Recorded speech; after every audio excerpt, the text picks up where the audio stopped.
Neymar dribbling আর অভিনয় miss করবে দর্শকরা।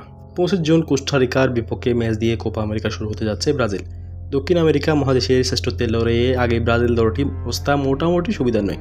গত কাতার বিশ্বকাপের পর থেকে বাঙ্গা গড়ার মধ্য দিয়ে যাচ্ছে 5 বারের বিশ্ব চ্যাম্পিয়নরা। কোপা দরিবাল জুনিয়র অনেকটা দল পুনর্গঠনের কাজ করে যাচ্ছেন, তাই অনেকটা জোড়াতালি মার্কা দল নিয়ে কোপা আমেরিকায় যাত্রা শুরু করবে ব্রাজিল। 9 বারের কোপা আমেরিকায় চ্যাম্পিয়ন ব্রাজিলে এই আসরের সর্বশেষ শিরোপা জিতেছে 5 বছর আগে। 2019 সালে নেইমার খেলতে পারেনি চোটের কারণে। 21 আসরে তো মারাকানা থেকে শিরোপা চিঠি নিয়ে গেছেন লিওনেল মেসির আর্জেন্টিনা। এবার তাই অনেক হিসেব মেটানোর পালা ছিল, কিন্তু নেইমার তো নেই। চোটের কারণে আরও 6 মাস আগে থেকে কোপা থেকে ছিটকে গেছেন।